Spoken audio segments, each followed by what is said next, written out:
안녕하세요. 오늘은 이제 마르틴 루터 10번째 이야기를 나눠보도록 하겠습니다.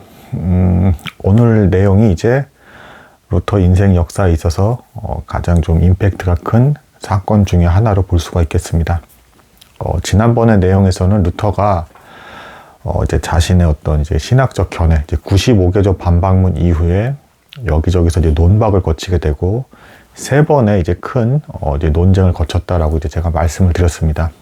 그래서 이 3번의 논쟁 과정 속에서 오히려 루터가 유명해지는 이제 뭐 그런 일들이 발생을 했다. 그리고 심지어는 한 번은 졌습니다. 근데 이 진 것조차도 황당하게도 이긴 사람이 오히려 이미지가 안 좋았기 때문에 사람들은 여전히 루터의 어떤 이제 편을 드는 사람들이 늘어난 형태로 이제 진행이 되게 되었다. 그리고 오늘이 그 유명한 이제 보름스 회의라는 곳에 이제 루터가 불려가게 되는 이제 그 사건에 대해서 이제 나누게 되겠습니다. 이제 이 회의가 대단히 중요한 이유는 이제 결국에는 이제 루터가 최소한 적어도 이 사람 말이 틀리지 않았다라는 게 공적으로 이제 그 독일 전역 그리고 다른 유럽 지역에까지도 이제 퍼지게 되는 이제 그런 사건이기 때문에 그렇습니다. 그렇다고 해서 이제 뭐 모든 것이 다 루터의 뜻대로 됐다라는 건 아니고 이후에 이제 교회 역사를 보면 이제 많은 분열의 과정을 거치게 됩니다. 그 이유가 왜 그랬는지에 대해서 한번 이제 대화를 나눠보도록 하겠습니다. 결국에는 이제 이 독일의 황제와 이제 그 제후들이 이제 그 루터를 이제 소환을 합니다. 대단한 일인 거예요, 이것만 해도. 왜 그러냐면 제가 전에도 말씀드렸지만 루터는 비텐베르그라는 신흥 알려지지도 않은 대학교 시골 촌동네에 무명 일개 수사 겸 이제 교수였습니다. 뭐 교수라고 하지만 어쨌든 촌동네 사람이었어요. 근데 이 사람을 독일의 황제와 이제 제후들이 만나게 된다. 이것 자체가 엄청난 겁니다. 그리고 이제 이 보름스회의가 이루어지기 전에 그러니까 이미 너무 많은 사람들에게 루터의 어떤 사상이 전파가 된 거예요. 그래서 소란스러워지는 겁니다. 로마 가톨릭의 주장과 루터의 주장이 달랐기 때문에 서로 이제 소란스러워지는 거예요. 뭐 루터의 지지자가 있고 로마 가톨릭의 지지자가 있고 이것만 있는 게 아니라 요 사이에서 애매모호하게 루터의 말이 맞는 것 같은데 좀 너무 지나치게 급진적인 것 같아 라는 입장을 취하는 사람들이 제법 많았습니다. 이런 상황 속에서 이제 그 황제와 이제 제후들은 이제 루터를 부르게 되는데, 근데 이제 여기서 또 중요한 점이 있습니다. 이 황제와 제후들이 루터를 부른 이유가 정말 하나님의 바른 뜻을 알고 나라를 하나님의 뜻대로 다스려야겠다라는 의미에서 부른 게 아니라 그 동기 자체는 불러다 경고를 주려고 사실은 부른 겁니다. 불러서 너 좀 소란 좀 그만 일으켜라. 그리고 대부분의 이제 지배 계층들이 어떻습니까? 보수적이죠.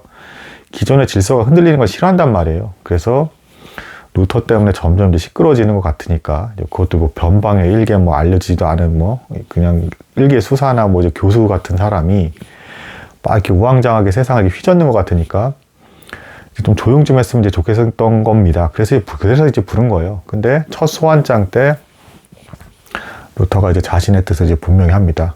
저를 부르는 목적이 만약에 그냥 넌 이제 입 다물고 가만히 있어. 뭐 내용도 살펴보지도 않으시면서 넌 가만히 있어라는 걸 그런 의도로 절 부르실 거면 이제 부름을 거부하겠습니다. 라고까지 루터가 얘기를 합니다. 그러니까 이제 편지를 보낸 거죠. 그랬더니 이제 어쨌든 소환장이 왔는데 일단 옳고 그름은 따져보겠다. 그러니 와라. 뭐 이런 이제 답변이 옵니다. 그래서 루터가 마침내는 보름스라는 이제 지역으로 이제 이동을 하게 되고요. 이 이동 과정에서 독일의 각 지역들이 이미 좀 내부적으로 루터의 지지자들도 있고 거부자들도 있었기 때문에 가는 과정에서 잘못하면 죽을 수도 있었습니다. 그래서 황제가 특별히 안전통행증이라는 걸 줬어요. 그러니까 이때 당시 있었던 겁니다. 그래서 안전통행증과 그 유효기간이 있는데 이걸 들고 가는 사람은 누구든 죽이면 안 되는 거예요. 만약에 이걸 죽이게 되면 황제가 이제 명한 사람을 죽인 거기 때문에 황제의 이제 명을 반하게 되는 것이기 때문에 그 사람은 이제 처벌을 받게 되는 겁니다. 그래서 아무도 루터를 함부로 건들 수 없게끔 어쨌든 안전통행증을 받고 루터가 이동을 하게 됩니다. 자, 뭐 이동 과정도 뭐 어쨌든 가는 과정에서 또 놀라웠던 게 뭐냐면 그 로마 카톨릭에서도 이 보름스 회의에 사람을 보내긴 보냈어요. 보냈는데 이미 로마 카톨릭에서는 이제 좀 큰 기대는 하고 있지 않았습니다. 무슨 얘기냐면 이 독일이란 지역이 지금 무언가 루터 쪽으로 마음이 기울고 있다는 그 낌새를 눈치채고 있었고, 이 보름스 회의의 그 회의 진행 과정도 로마 카톨릭이 원하는 형태의 회의가 아니었어요. 로마 카톨릭이 원하는 회의는 뭐였냐면, 잔뜩 아주 이제 그 대단한 그 신학자라고 불리는 사람들이 한 몇십 명 있어가지고 루터 한 명을 두고 이 수십 명의 신학자들이 막 공격을 하게 되는 형태, 그런 형태로 회의가 진행이 돼서 루터가 결국에는 네가 틀렸어라고 하면서 화형을 당하게끔 만들어버리는 이제 그런 회의를 바랬는데, 보름스 회의는 그런 형태의 회의가 아니었다.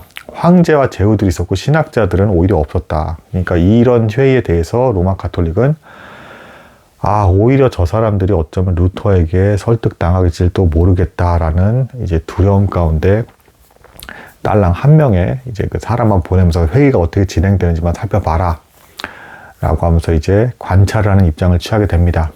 그리고 결국에는 루터가 왔을 때 이 보름스 회의는 사실은 이제 그 로마 카톨릭이 우려하던 대로 이제 황제와 제후들이 이제 루터에 대해서 어찌하지 못하게 되는 형태로 이제 회의가 진행이 되게 됩니다. 그럴 수밖에 없습니다. 왜 그러냐면 이 당시까지 이제 루터만큼 성경을 열심히 아주 죽기 살기로 파고들면서 연구한 사람이 거의 없는 거예요. 이때 당시 루터의 말을 함부로 이제 반박하기 어려워지기 시작한 이유가 있었는데, 루터가 말하는 말마다 다 성경 말씀을 근거로, 성경 말씀, 하나님의 말씀에 이렇습니다. 하나님의 말씀이 이렇습니다. 그러니까 저는 이것이 사실이라고 믿고 제 양심상 이것을 거절할 수 없습니다라는 형태로 말을 해버리니까, 그러면 결론적으로 이 성경에 대한 해석을, 루터가 한 해석이 맞냐 틀리냐에 대한 이제 문제로 넘어가게 되는데, 루터의 해석이 정말 맞는지 틀린지를 판별해 줄 만큼 열심히 성경을 본 사람이 주변에 거의 없더라. 찾을 수가 없더라. 그리고 이 황제나 제후들의 입장은 어땠냐면, 루터만큼 깊이 있게 성경을 연구하지 않았기 때문에 어차피 제대로 다 이해를 못해요. 루터가 말을 해도. 그러니까 이거를 처형을 해야 될지 말아야 될지. 그렇다고 또 이제 이 회의의 결론이 이렇습니다. 황제가 루터를 동의한 것도 아니에요. 놀랍게도. 오히려 황제와 제후들의 좀 상당수는 여전히 어떤 입장이었냐면, 들어보면 루터 말이 맞는 것 같은데, 근데 설마 지난 이제 1500년간에 이제 그 카톨릭에서 이제 해석한 그 해석이 틀렸단 말이야. 그 많은 성인들의 어떤 가르침이 있는데 그게 틀렸단 말이야 라고 하면서, 일개 한 명의 루터라는 사람이 아무리 연구를 열심히 해봤자 1000몇백 년 동안 내려온 해석이 틀린 일은 없잖아 라고 하면서 루터를 처형하지 않고 내버려 두는 형태로 결과가 난 것 뿐이지, 이 사람들이 동의한 건 아니었어요. 근데 이것만 가지고도 파급 효과는 엄청났다. 왜 그랬느냐? 일단 그 루터가 보름스 회의에 가기 전부터 이제 소문이 들려왔습니다. 황제가 이미 루터에 대해서 호의적이지 않다. 물론 이제 너의 어떤 말에 대해서 들어는 보겠다라는 입장을 취하면서 부른 거긴 하지만, 황제가 이미 호의적이지 않다. 그래서 사람들이 생각하기에 자칫 잘못하면 루터는 화형을 당할 수도 있겠구나. 실제로 루터가 그 보름스 회의장에 갔을 때 끝나고 나서 어떤 이제 각 지역에 다른 지역에서 온 귀족들도 있었습니다. 그러면서 이제 스페인에서 온 귀족은 저 사람에게 화형을 막으면서 화형 운운한 말도 실제로 나왔어요. 그러니까 이미 그 회의장에 가는 순간부터 루터에게 계속 들리는 소문은 굉장히 안 좋았다.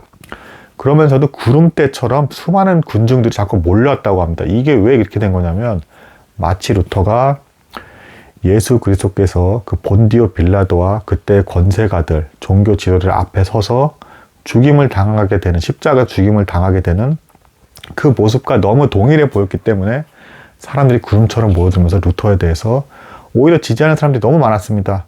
우리를 제발 그 로마 카톨릭의 이상한 가르침과 압제에서 해방시켜 주세요. 이렇게 말하는 사람들도 있었고, 그리고 제발 그 권세가들 앞에서 끝까지 소신을 지켜주십시오. 이제 종교적인 어떤 루터의 어떤 가르침을 너무 깊이가 깊었기 때문에 깨달을 수 있는 사람은 아니라 할지라도, 심지어는 이런 옹호의 어떤 그 입장은 취한 겁니까? 뭐냐면, 권세가들 앞에서 당당하게 말 좀 해주세요.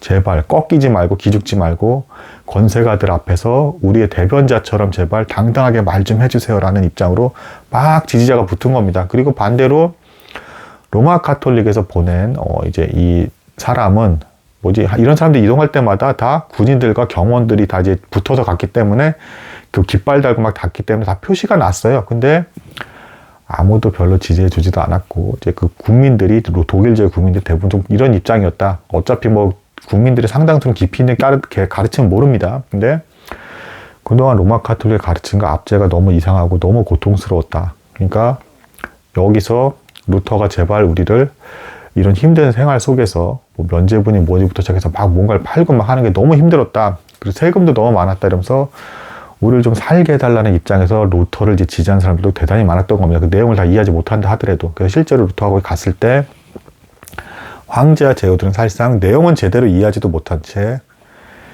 이 책을 불태울 거다. 그리고 제발 소란 좀 일으키지 마라. 그리고 너가 주장하는 것을 철회하라.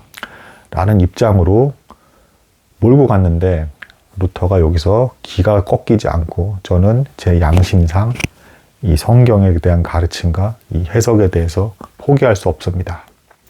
이것이 옳고 진리고 하나님의 말씀이기 때문에 저는 이 하나님의 말씀을 따라서 살 것이고 죽음조차도 불사할 것입니다. 라는 입장을 분명하게 이제 표현을 하게 됩니다. 이 모습 때문에 그리고 이제 제후들과 있는 사람 또 주변에 또 유력자들과 많은 사람들이 있었어요. 이거 지켜본 사람들이 루터의 말을 다 이해하지 못한다 하더라도 그 모습에 감동을 하게 됩니다. 그리고 여기서 이제 루터가 말한 양심은 사실은 이걸 또 착각하시면 안 돼. 근대 시대에 뭐 개인의 양심을 존중한다 그런 개념이 아니에요. 자신이 이 성경을 해석할 때 내가 손해를 볼지라도 최대한 객관적으로 이것이 진리다라는 것을 믿는 믿음 안에서 하나님의 뜻과 하나님의 영광이 드러나길 바라면서 해석을 했다라는 걸 말하는 그런 양심입니다. 이 성경 앞에서 내가 철저히 객관적으로 해석하려고 했다라는 그런 양심이에요. 물론 여기서 또 공격자들은 그럼 너가 말하는 그 양심은 주관적인 게 아니냐, 사람에 따라서 해석이 틀려질 수 있는 게 아니냐라고 하면서 또 공격을 가하기 시작을 합니다. 이것에 대해서 사실은 루터도 정확하게 완벽히 반박할 수는 없었어요. 왜냐하면 개인의 해석이라고 말한 것에 대해서 틀린 것은 아니었기 때문에. 하지만 루터는 자신이 목숨을 걸고 모든 손해를 봐서라도 이런 해석을 한 것이기 때문에 한치의 양보를 할 생각도 없었고 마치 본인이 예수 그리스도와 동일시 되는 것과 같은 체험을 하면서 예수님도 본디오 빌라도나 권세가들 앞에서 이렇게 능욕을 당하셨구나라는 것을 이 회의를 통해서 간접 체험을 한 듯이 체험을 하게 되면서 더 확신 있게 놀라운 어떤 믿음을 고백하게 되었다.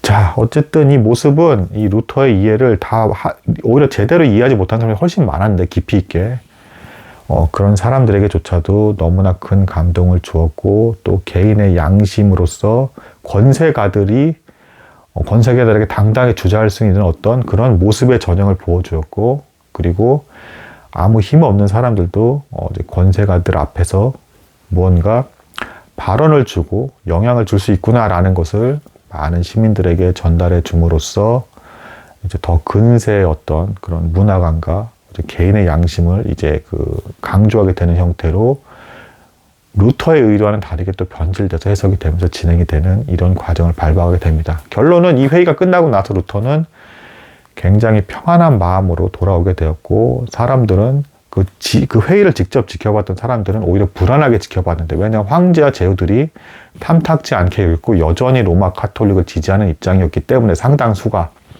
그럼에도 불구하고 루터는 즐겁게 이렇게 돌아왔고 또 어떤 여러 사람들은 어쨌든 루터가 화형을 당하지 않았다. 놀라운 일이다. 일개수사가 저 권세가들 앞에서 말을 하고도 자기 당당하게 말하고도 화형을 당하지 않았다라고 하면서 많은 사람들은 루터의 가르침이 정말로 맞는가 봐 라고 하는 사람들이 폭발적으로 늘어나게 되는 계기가 되는 사건이 보름스 회의가 되겠습니다. 신기한 하나님의 섭리 하에서 이제 이런 어떤 개인주의적인 어떤 발달의 어떤 환경까지 이제 제공을 하게 되는 루터는 그런 의도가 아니었지만 루터는 철저히 성경을 객관적으로 해석했다라는 식의 양심이었고 근데 이후에 어떤 받아들인 사람들은 개인의 양심이 저렇게 무사할 수가 있게 지켜질 수 있게끔 받아들일 수가 있구나. 권세가들 앞에서도 이런 형태로 근대적인 사고관의 형태로 이제 받아들인 사람이 대단히 많았다. 이런 묘한 어떤 진행 과정이 곧 이제 보름스 회의 어떤 과정이 되겠습니다. 오늘 여기까지 나누도록 하겠습니다. 감사합니다.